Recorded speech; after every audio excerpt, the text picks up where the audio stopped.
स्वागत है आपका TV9 भारतवर्ष के स्पेशल शो में। आपके साथ मैं हूं सुमेरा खान, मेरे साथ मौजूद हैं मेरे सहयोगी समीर और प्रीति। शुरुआत करते हैं एक बड़ी खबर के साथ। आपको विवादों में फंसे अबू आजमी की 2 तस्वीरें आइए हम दिखाते हैं। आज पहले जब उन्हें विधानसभा की कार्यवाही से निलंबित किया गया तो उन्होंने अपना विरोध जताया, तब उनके पीछे शिवाजी की तस्वीर थी। हालांकि कार्रवाई के बाद जब वो दूसरी बार बयान देने आए तो उनके पीछे से शिवाजी की तस्वीर गायब थी। ये 2 तस्वीरें देखिए जिसमें ये दिखाया जा रहा है कि किस तरह से जो पहली तस्वीर थी तब जबकि निलंबित उन्हें किया गया, उस समय उनकी तस्वीर में पीछे शिवाजी की तस्वीर दिखाई दे रही है जहां से वो बयान दे रहे हैं। लेकिन कार्रवाई के बाद जब वो दूसरी बार बयान देने आए तो उनके पीछे से शिवाजी की तस्वीर गायब थी। तो इसके क्या मायने हैं, इसके क्या संकेत हैं? अबू आजमी जहां बैठकर बयान दे रहे थे उनके पीछे से शिवाजी की तस्वीर क्या उन्होंने हटाई? तो इसके पीछे क्या उनका इरादा है, क्या संकेत वो देना चाहते हैं? और औरंगजेब पर पहली बार TV9 भारतवर्ष से बोले महाराष्ट्र के मुख्यमंत्री देवेंद्र फडणवीस। हमने अबू आजमी का इलाज कर दिया है, हमने लोकतांत्रिक तरीके से उनका इलाज किया। औरंगजेब पर बोलने वाले जानबूझकर बोलते हैं, अपने वोट बैंक के लिए औरंगजेब की जाती है तारीफ, ये कहा है देवेंद्र फडणवीस ने। ये जो सोच है ना, ये समाजवादी पार्टी जो यूपी में भी चुनाव लड़ने वाली है आने वाले दिनों में, इनको अब ये लगता है कि तुष्टीकरण की नीति से अगर हम लोग जो हमारे माइनॉरिटी के लोग हैं उनको रेडिकलाइज करेंगे और उनको वोट बैंक के रूप में इस्तेमाल कर पाएंगे, तो जो एक प्रकार से लोकसभा के समय उन्होंने यूपी में किया, उनको लगता है वो उसको रिपीट कर पाएंगे। लेकिन अब ये होने वाला नहीं। तो मैं अखिलेश यादव को अपील करता हूँ कि वो ये बता दे कि उनके पुरखे शिवाजी महाराज को मानने वाले हैं, वो शिवाजी महाराज को मानने वाले हैं, वो शिवाजी महाराज की विरासत को मानने वाले हैं, या उनको औरंगजेब की विरासत चाहिए। औरंगजेब की विरासत को मानने वाले अगर वो होंगे तो ऐसा स्टेटमेंट कर सकते हैं। अगर इतना सा भी उनके खून के कतरे में छत्रपति शिवाजी महाराज के जज्बात होंगे तो ऐसी बात वो नहीं कर सकते। और विधानसभा से निलंबित के बाद अबू आजमी का बड़ा बयान, मुझे और मेरे परिवार को जान का खतरा है। अबू आजमी ने कहा, मेरा निलंबन सरकार की मनमानी है, महाराष्ट्र में 2 कानून चल रहे हैं। अबू आजमी ने कहा, महाराष्ट्र में लोकतंत्र खत्म हो चुका है, सरकार चुने हुए प्रतिनिधियों के साथ कुछ भी कर सकती है। तो औरंगजेब पर बयान देने वाले एसपी विधायक अबू आजमी पर एक्शन हुआ है, उन्हें पूरे बजट सत्र के लिए सस्पेंड कर दिया गया है। देखिए रिपोर्ट। आज महाराष्ट्र विधानसभा में औरंगजेब विवाद पर जबरदस्त हंगामा हुआ। अबू आजमी को विधानसभा के मौजूदा सत्र से निलंबित कर दिया गया। महाराष्ट्र के संसदीय कार्य मंत्री चंद्रकांत पाटिल ने सदन में उनके खिलाफ प्रस्ताव पेश किया, जिसे पारित कर दिया गया। बिल्कुल अबू आजमी को जो शिक्षा दी गई, अबू आजमी का जो सस्पेंशन किया गया तो बिल्कुल सही किया। निलंबन के बाद अबू आजमी की सफाई भी आई। उन्होंने कहा कि संभाजी के बारे में कुछ गलत नहीं बोला तो उन पर कार्रवाई क्यों हुई। कभी हमने किसी महापुरुष चाहे संभाजी महाराज हो, छत्रपति शिवाजी महाराज हो, उनके बारे में कोई एक लफ्ज़ गलत नहीं बोला है। लेकिन अगर इन चीज़ों से किसी को वो लगता है कि इसको तोड़ मरोड़ के पेश करके किसी को लगता है कि मैंने गलत बोला है, तो भाई मैं अपने पूरे स्टेटमेंट को वापस लेता हूँ। इससे पहले विधानसभा परिसर में महाविकास अघाड़ी के विधायकों ने प्रदर्शन भी किया और समाजवादी पार्टी के विधायक अबू आजमी के बयान पर विरोध जताया। महाराष्ट्र के विधानसभा के सत्र के दौरान लगातार औरंगजेब और छत्रपति संभाजी का मुद्दा छाया हुआ है। आज भी महाविकास आघाड़ी के नेताओं ने जमकर हंगामा किया और सदन की सीढ़ियों पर आज भी अलग अलग फ्लैग्स और बोर्ड्स लाकर महाविकास आघाड़ी के जो नेता हैं उन्होंने यहाँ पर आंदोलन किया, नारेबाजी की। अबू आजमी के औरंगजेब वाले बयान पर यूपी से लेकर महाराष्ट्र तक सियासी घमासान मचा है। इस बीच सीएम योगी ने कहा कि अबू आजमी को यूपी भेजो, इलाज कर देंगे। वहीं अबू आजमी के निलंबन पर अखिलेश ने भी जवाब दिया है। समाजवादी पार्टी का नेता, आपका विधायक घोषणा करो ना, उस कमबख्त को निकालो पार्टी से और उसको एक बार यूपी भेज दीजिए, बाकी उपचार हम अपने आप करवा लेंगे। जो व्यक्ति छत्रपति शिवाजी महाराज की परंपरा पर गौरव की अनुभूति करने की बजाय लज्जा महसूस कर रहा हो और औरंगजेब को अपना नायक मान रहा हो, क्या उसको भारत के अंदर रहने का अधिकार होना चाहिए क्या? इसके बाद अबू आजमी के निलंबन पर अखिलेश यादव ने लिखा कि इससे सच की जुबान पर लगाम संभव नहीं है। निलंबन उनकी नकारात्मक सोच का बचपना है। विधायक सांसदों की दानिशबंदी बेमिसाल है। आजाद ख्याल कहे आज का, नहीं चाहिए भाजपा। विधानसभा में सीएम योगी ने औरंगजेब की तारीफ करने वालों पर भी निशाना साधा। औरंगजेब जैसे दुष्ट और क्रूर धर्मांध मंदिरों को तोड़ने वाले व्यक्ति को, भारत की आस्था को निर्मलता के साथ रौंदने का कार्य करने वाले व्यक्ति को महिमामंडन करते हो। और धनंजय मुंडे विवाद पर पहली बार बोले देवेंद्र फडणवीस, सीआईडी ने मामले में बहुत अच्छा काम किया, मैंने केस में कोई दखल नहीं दिया।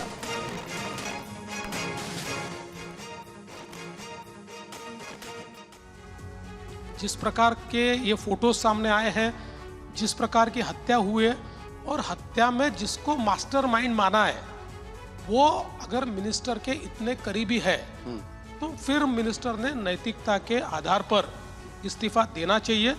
मुझे लगता है अल्टीमेटली कोएलिशन पॉलिटिक्स है, कभी कभी इसमें निर्णय को थोड़ा टाइम भी लगता है, लेकिन फर्मली हमने इसको डील किया है और उन्होंने इस्तीफा दिया है। तो मुझे ये लगता है कि इस पूरे मामले में सीआईडी ने बहुत अच्छा काम किया है और हमारा कोई इंटरफेरेंस नहीं। चार्जशीट जिस दिन दाखिल हुई उसी दिन मुझे पता चला है कि क्या इन्वेस्टिगेशन है। तब तक मैं होम मिनिस्टर हूँ, लेकिन मैंने एक बार भी उनको ये नहीं कहा कि आप मुझे बताकर कीजिए या मुझे दिखाकर कीजिए। इनफॉर्मली भी मैंने कोई भी उस चार्जशीट के बारे में उनके साथ आपने फोटो भी नहीं देखे? बिल्कुल नहीं, वो चार्जशीट दाखिल होने के बाद ही मैंने देखे, क्योंकि इसमें यह जरूरी था अगर मैं उसको सैनिटाइज करूंगा तो दूसरा कोई हिम्मत ही नहीं करेगा। और इतना ही नहीं, महाराष्ट्र के सीएम देवेंद्र फडणवीस ने कहा पीए पीएस गड़बड़ी करेंगे तो मैं जरूर देखूंगा, गलती होगी तो दबाएंगे नहीं, ठीक करेंगे। सरकार में सबका कैरेक्टर सर्टिफिकेट जरूरी है, मंत्री का पीए फिक्सर तो कार्रवाई जरूर होगी।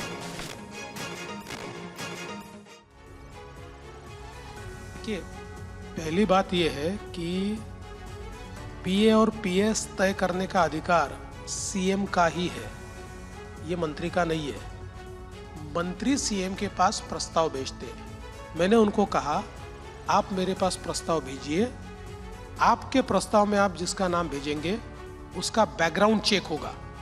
बैकग्राउंड चेक में अगर वो फिक्सर है, मंत्रालय में अलग अलग प्रकार की चीज़ें करता है, उसके ऊपर कुछ केसेस है, इस प्रकार की बातें अगर सामने आई तो मैं उनको अलाउ नहीं करूंगा, मैं वो नाम वापस भेजूंगा, आप दूसरा नाम भेजिए, नाम आप ही तय कीजिए, लेकिन बैकग्राउंड चेक में करूंगा। तो इसलिए हमारे पास कुल 125-126 नाम आए, जिसमें से 109 लोगों को मैंने अप्रूव किया, बचे हुए लोगों को मैंने अप्रूव नहीं किया क्योंकि उनके जो रिपोर्ट आया और बिल्कुल एक जिसको हम कह सकते हैं कि सही तरीके से हम लोगों ने इसकी तफ्तीश की है।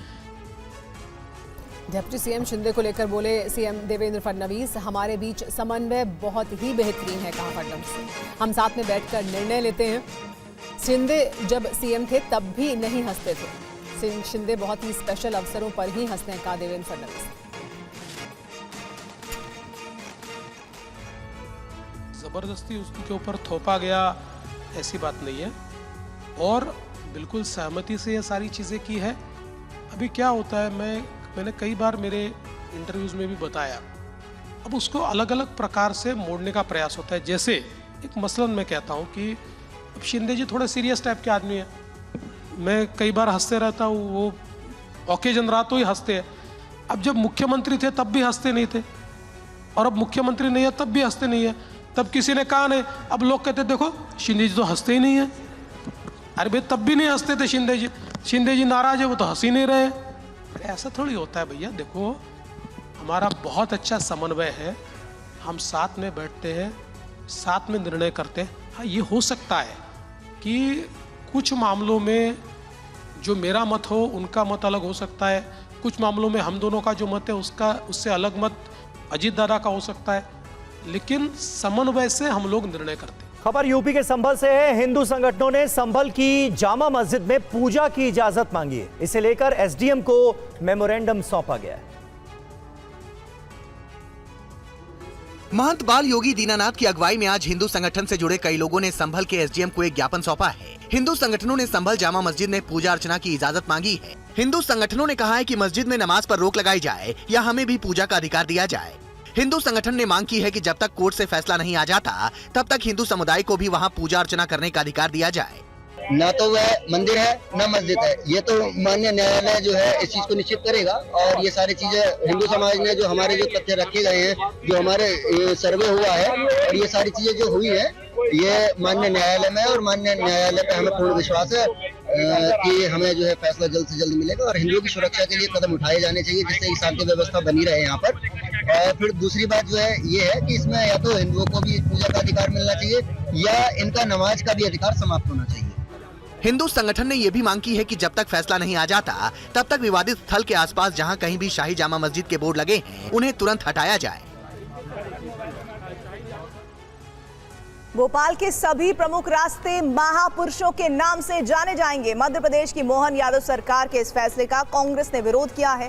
कांग्रेस ने क्या कहा है, इस रिपोर्ट में देखिए। मध्य प्रदेश की राजधानी भोपाल के सभी प्रमुख मार्गों पर अब महापुरुषों के नाम से द्वार बनेंगे। मुख्यमंत्री मोहन यादव ने कहा कि विक्रमादित्य और राजा भोज के नाम से राजधानी में द्वार बनाए जाएंगे। हमारी सरकार ने तय किया कि हमारी राजधानी का गौरवशाली अतीत है, उस अतीत को सामने लाने की आवश्यकता है। इसलिए राजधानी के द्वारों प्रमुख मार्गों पर ऐसे महापुरुषों के नाम जैसे राजा भोज, विक्रमादित्य इत्यादि के नाम से द्वार बनाए जाएंगे, जिससे भोपाल और मध्य प्रदेश का गौरवशाली इतिहास अपने आप में हमको पुनः उस दौर पर ले जाए जिसके कारण से मध्य प्रदेश गौरवान्वित हुआ, देश गौरवान्वित हुआ। वहीं कांग्रेस ने मांग की कि भोपाल में नवाबों के नाम पर द्वार बनाए जाएं। अगर यहाँ पर कोई इतिहास है तो वह राजा भोज और उसके साथ नवाबी काल का मिश्रण है। इससे छेड़छाड़ करना मुख्यमंत्री महोदय का अनुचित है। अगर आपको एक द्वार का नाम रखना है, राजा भोज के नाम पर रखिए, स्वागत योग्य कदम है। तो दूसरे द्वार का नाम सुल्तान जहां बेगम के नाम पर रखिए, जिन्होंने महिलाओं को आगे लाने का काम किया, जो भोपाल की शासक थी। तो नाइंसाफी नहीं होगी। मध्य प्रदेश के रायसेन में हिंदू परिवारों को वक्फ बोर्ड ने नोटिस दिया है और ये कहा है कि 7 दिन के अंदर जमीन खाली करें, नहीं तो कार्रवाई की जाएगी। तस्वीर रायसेन के मखनी गांव की है। इस गांव में हिंदू परिवारों की संपत्ति पर वक्फ बोर्ड ने दावा ठोक दिया है। इस जमीन को वक्फ बोर्ड ने अपना बताया है और इन हिंदू परिवारों को जमीन से कब्जा हटाने के लिए 7 दिन की मोहलत दी है। इस विवाद पर हिंदू परिवारों का कहना है कि वक्फ बोर्ड के पास कोई सबूत और कागज नहीं है, बावजूद इसके उन्हें नोटिस भेजा गया है।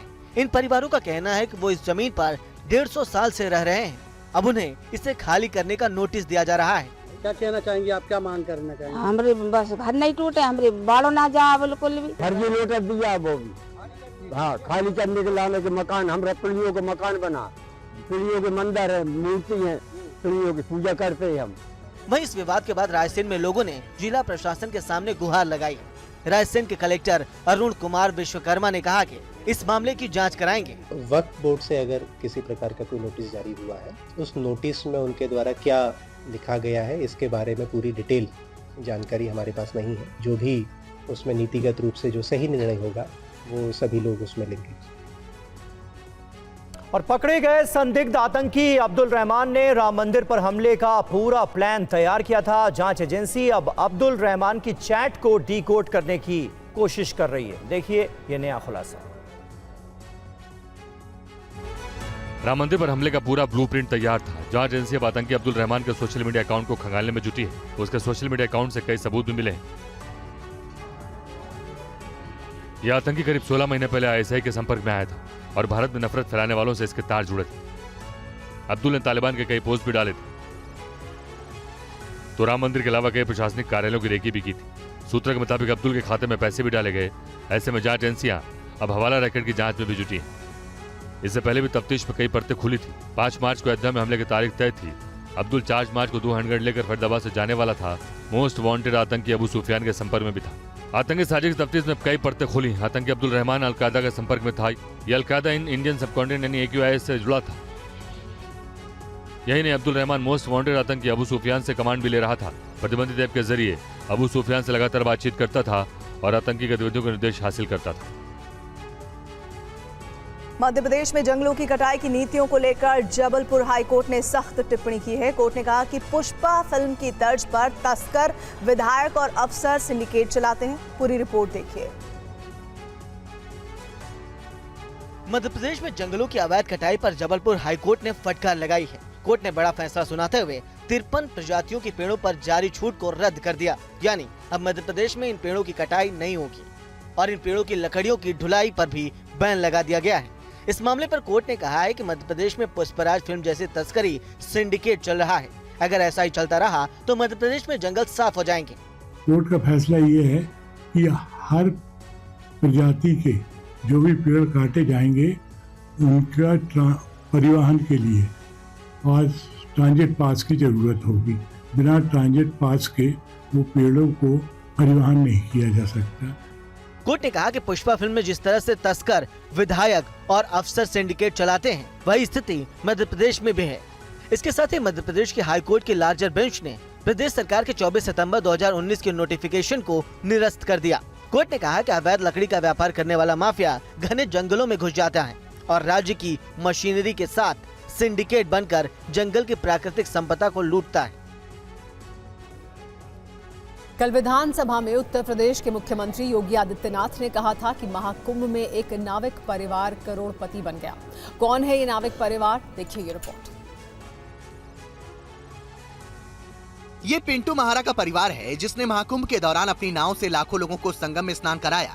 इनके पास 70 से ज्यादा नावें हैं, जबकि इनके परिवार के पास 130 से अधिक है। इन्हीं नावों के जरिए इनके परिवार के लोगों ने श्रद्धालुओं को संगम में डुबकी लगाकर भारी भरकम कमाई की। करोड़ों की संख्या में श्रद्धालुओं के आने से इनके भी दिन अच्छे हो गए। योगी जी, मोदी जी का ही देन है जो हम लोग करोड़पति हुए जी। और हम ही नहीं, पूरा प्रयागराज और निषाद जितने निषाद मल्लाह हैं वो जो हमेशा से गरीब रहे हैं वो लखपति हो गए हैं। अब पूरा प्रयागराज लखपति हो गया। 1 घंटा 1.5 घंटा रुक के नहलवाना और पकड़ के नहलवाना, सब कुछ उनका देखना, उनको पकड़ के ले आना, नहलवाना, सब देख के वो लोग खुद दान करते थे, अपने ज़्यादा पैसा देते थे। योगी मोदी ने कराया, बहुत खुश है जी। बहुत ज्यादा गंगा माँ ने कराया, बहुत खुश है। पिंटू महारा और उनके परिवार का कहना है कि महाकुंभ के आयोजन से प्रयागराज में रहने वाले लोगों की किस्मत खुल गई। और पहाड़ों पर इस साल बेहिसाब बर्फबारी हुई है। सब कुछ सफेद बर्फ में समा गया है। कश्मीर के कुछ इलाकों में तो बर्फीला सैलाब आ गया। अब सोनमर्ग से एवलांच की हैरान कर देने वाली तस्वीरें सामने आई।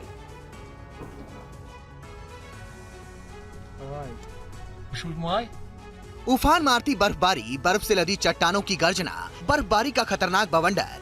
इन तस्वीरों को बहुत गौर से देखिए। गरजती हुई आवाज के साथ यहाँ बर्फ की नदी बह रही है। बर्फ का ऐसा सैलाब जो अपने साथ सब कुछ बहा ले जाने पर आमादा है। ये तस्वीरें देखने में जितनी खूबसूरत हैं, उतनी ही खतरनाक। सामने खड़े होकर कुछ लोग ये सब देख रहे थे। वो अपने आप को भाग्यशाली मानते होंगे, लेकिन जरा सी गलती उनकी जिंदगी पर भारी पड़ सकती थी। शीशा बंद करो। ये तस्वीरें जम्मू कश्मीर के सोनमर्ग से आई हैं। यहाँ ग्लेशियर टूटने से बर्फ का सैलाब बहने लगा। जिस वक्त बर्फ का सैलाब आया उस वक्त कुछ लोग अपनी गाड़ी के साथ यहाँ खड़े थे। गनीमत ये रही कि कोई हादसा नहीं हुआ। यहाँ कई फीट तक बर्फ जमी हुई है। ऐसे में बीच बीच में एवलांच की वजह से आफत भी आ रही है। पिछले 1 हफ्ते में यहाँ कई बार एवलांच हुआ है, मगर ऐसी तस्वीरें पहली बार सामने आई हैं। बर्फ का ऐसा मंजर पहली बार दिखाई दिया है। बर्फीले तूफान की इन तस्वीरों को देखकर हर कोई हैरान है। ग्लेशियर टूटने से बर्फ का सैलाब वाकई में खूबसूरत भी है और बेहद खतरनाक भी।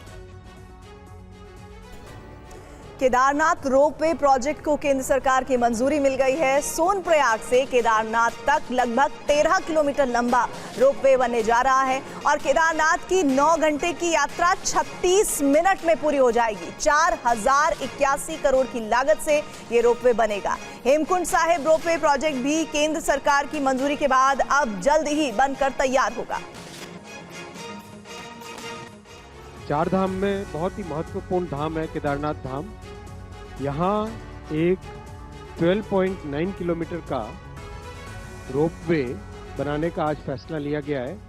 करीब 4081 करोड़ 4081 करोड़ रुपीस का ये प्रोजेक्ट होगा और जो 12 ज्योतिर्लिंग में से एक ज्योतिर्लिंग केदारनाथ जी है, वहाँ पर जितने श्रद्धालु भक्त जाते हैं उनके लिए चार धाम की इस यात्रा में एक बहुत बड़ा माइलस्टोन ये प्रोजेक्ट बनेगा।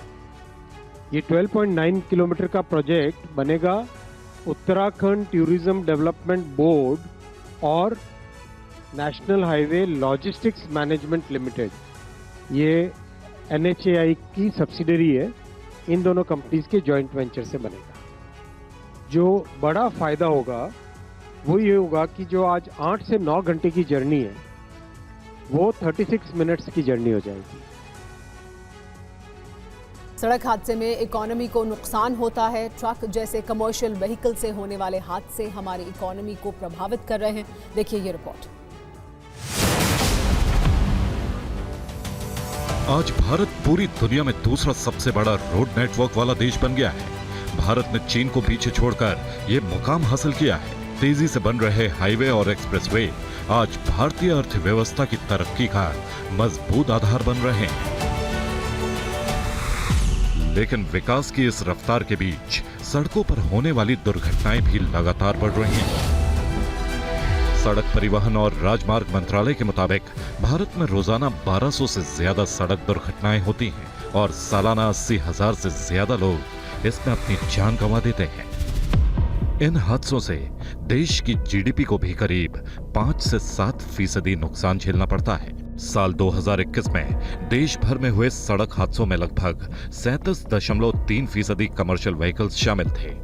देश में तेजी से बढ़ती इन सड़क दुर्घटनाओं की कई वजह हो सकती है, लेकिन यहाँ गौर करने वाली बात यह है कि हम सबकी भागीदारी से इन बढ़ते हादसों को कम किया जा सकता है। तो एक्सीडेंट होता है तो उसमें ज़्यादातर ड्राइवर मारे जाते हैं। हमें ट्रेनिंग सही करके दी जाए तो हमारे जैसे एक्सीडेंट वगैरह में जैसे साधन हो सकता है, ट्रेन होंगे तो हमें ज़्यादा फोकस रहेगा, लंबे सफ़र तक हम चल सकेंगे। आज जरूरत है देश के सारथियों को आधुनिक तकनीक और सही कौशल के जरिए सक्षम बनाने की, जिससे न सिर्फ देश में हो रही सड़क दुर्घटनाओं को कम किया जा सके बल्कि जान माल के नुकसान को कम करने में भी हम कामयाबी हासिल कर सकें।